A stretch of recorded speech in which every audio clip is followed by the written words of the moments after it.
Bismillahirrahmanirrahim. La description de la prière. Ce cours est un résumé simple de ce que tout musulman doit savoir en ce qui concerne la manière de prier, sachant que ce qui va suivre est basé sur les écrits du grand savant Al-Albani, qu'Allah lui fasse miséricorde.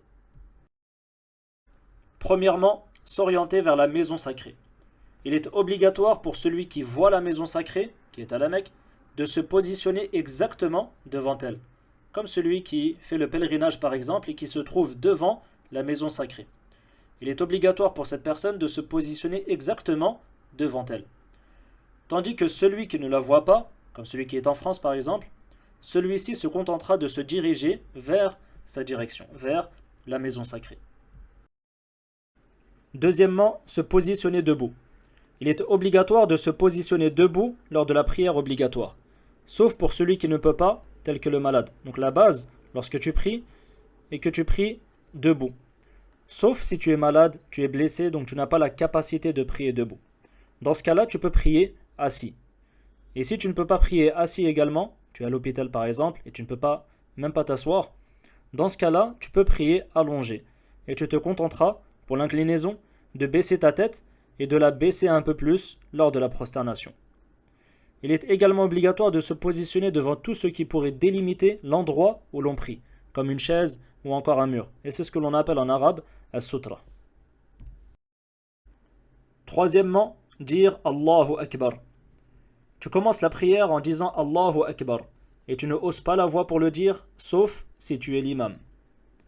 Ceux qui sont derrière l'imam doivent dire Allahu Akbar après que l'imam l'ait dit, pas avant. En ce qui concerne le fait de lever ses mains, cela peut se faire avant de dire Allahu Akbar. Donc d'abord, tu lèves tes mains et ensuite tu dis Allahu Akbar. Cela peut se faire en même temps. Donc tu lèves tes mains et en même temps tu dis Allahu Akbar. Et cela peut se faire après. Donc d'abord tu dis Allahu Akbar et ensuite tu lèves tes mains. Tu as le choix. Et tu lèves tes mains en ayant les doigts tendus, sans toutefois les écarter ni les joindre. Et tu les places au niveau des épaules ou au niveau du lobe de tes oreilles. Ensuite, tu poses ta main droite sur ta main gauche. Et il y a deux manières pour cela. La première manière est le fait de poser la main droite sur le dos de la main gauche, le poignet et l'avant-bras. Les trois en même temps. Donc ça, c'est le simple fait de poser la main droite sur le dos de la main gauche, le poignet et l'avant-bras. La deuxième consiste à tenir son bras gauche, donc en dessous du coude, tenir son bras gauche avec sa main droite. Et quelle que soit la manière que l'on adopte, il faut que les mains soient sur la poitrine et pas en dessous. Et ceci concerne l'homme et la femme sans différence. Ensuite, tu regardes l'endroit où tu te prosterneras. Et il faut que tu aies du recueillement et de la quiétude. Il est interdit de regarder à droite ou à gauche durant la prière, de même qu'il est interdit de regarder vers le ciel. Puis, il est recommandé de faire précéder sa récitation par ce que l'on appelle l'invocation d'ouverture. En arabe, du'a ou al-istiftah. Comme celle-ci. Subhanaka Allahumma wa bihamdik, wa tabarak asmuk, wa ta'ala jadduk, wa la ilaha ghayruk. Donc ça, c'est une invocation qui est recommandée. Celui qui ne la connaît pas, c'est pas grave, mais il est important d'apprendre ce genre d'invocation afin de parfaire sa prière.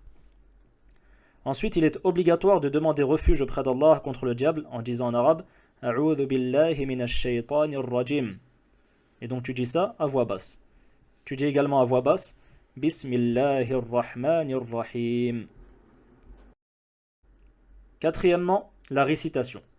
Donc ensuite, après avoir dit A'udhu billahi minash shaytanir rajim, Bismillahirrahmanirrahim, tu récites la Fatiha, qui est la première sourate dans le Coran, qui commence par Alhamdulillahi Rabbil Alamin, Ar-Rahmanir Rahim, Maliki Yawmiddin.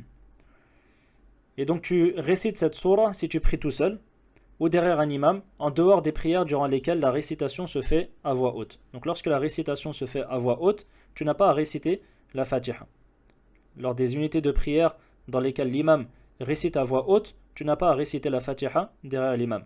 Et si tu pries tout seul, ou tu pries derrière l'imam, mais il n'est pas en train de réciter à voix haute, comme lors de la prière du Dhuhr par exemple, ou du Asr, à ce moment-là, il est obligatoire pour toi de lire la Fatiha. Il est également recommandé de lire une autre sourate après la Fatiha, lors des deux premières unités de prière. Et la sunna est que la première unité de prière dure plus longtemps que la deuxième. Cinquièmement, l'inclinaison. Donc après avoir récité la Fatiha, ainsi que notre surah, tu lèves tes mains et tu dis Allahu Akbar. Puis, tu t'inclines jusqu'à ce que toutes tes articulations soient stables. Tu places tes paumes sur tes genoux, les paumes de tes mains sur tes genoux, et tu les poses fermement, comme si tu t'agrippais à tes genoux. Tu écartes tes doigts, de même que tu écartes les coudes de tes flancs. Il faut aussi faire en sorte d'étendre son dos et de le garder bien droit, sans baisser la tête ni la lever. Puis, tu dis au minimum une fois Subhana Rabbi al-Azim. Ensuite, tu te relèves et tu dis en levant tes mains Sami'a Allahu liman hamidah. Puis, tu restes debout, en ayant les mains le long du corps, et tu dis Rabbana wa lakal hamd. Sachant que la première parole, qui est Sami'a Allahu liman hamidah, tu la dis seulement si tu es l'imam ou si tu pries tout seul. Mais si tu pries derrière l'imam, tu as juste à dire Rabbana wa lakal hamd. Ensuite, tu dis Allahu Akbar et tu te prosternes en tombant sur tes mains en premier avant de poser tes genoux. Lors de la prosternation, tu poses tes mains au sol, au même niveau que tes épaules ou que tes oreilles, et tu joins tes doigts, tout en les dirigeant vers la maison sacrée. Il faut également poser pleinement ses genoux, son nez et son front sur le sol. Et à ce moment-là, tu dis au minimum une fois Subhana Rabbi al-A'la. L'assise entre les deux prosternations. Donc après la prosternation, dès que tu as fini de dire Subhana Rabbi al-A'la au minimum une fois, tu lèves ta tête en disant Allahu Akbar. Puis, tu étales ton pied gauche en t'asseyant dessus. Et tu maintiens ton pied droit tout en dirigeant tes orteils vers la maison sacrée. Donc ça, c'est pour celui qui le peut. Puis, tu dis au minimum une fois Rabbir firli. Puis, tu dis Allahu Akbar et tu refais la même prosternation que tu as fait auparavant. Ensuite, dès que tu as fini la deuxième prosternation, tu t'appuies sur tes mains en te relevant pour l'unité de prière suivante, en plaçant tes mains comme celui qui pétrit de la pâte. La seconde unité de prière. Tu accomplis la seconde unité de prière exactement comme la première. Cependant, il est recommandé de la raccourcir un peu et il ne faut pas redire l'invocation d'ouverture. Dixièmement, le tashahhud. Après avoir fini la seconde unité de prière et être relevé de la seconde prosternation, tu t'assois pour ce que l'on appelle en arabe at-tashahhud. Et tu t'assois de la même manière qu'entre les deux prosternations. Puis, tu poses ta main droite sur ta cuisse droite et ta main gauche sur ta cuisse gauche, en l'étalant sur celle-ci. Et tu places l'extrémité de ton coude droit sur ta cuisse droite. Tu serres les doigts de ta main droite tout en pointant l'index vers la maison sacrée. Et tu fixes celui-ci du regard. Donc tu pointes l'index vers la maison sacrée et tu fixes celui-ci du regard. De même que tu places ton pouce sur le majeur, en formant un cercle.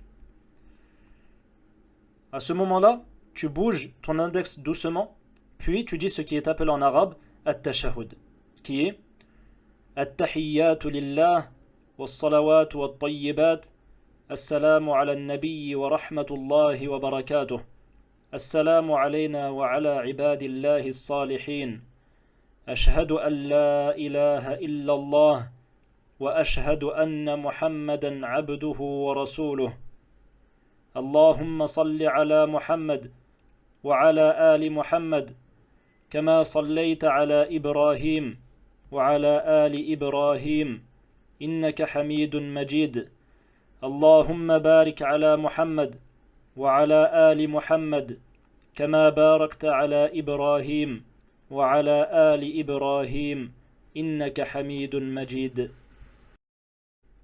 Ensuite, si la prière est constituée de plus de 2 unités de prière, comme le dhuhr par exemple, qui est constitué de 4 unités de prière, tu dis Allahu Akbar après avoir dit le tashahhud.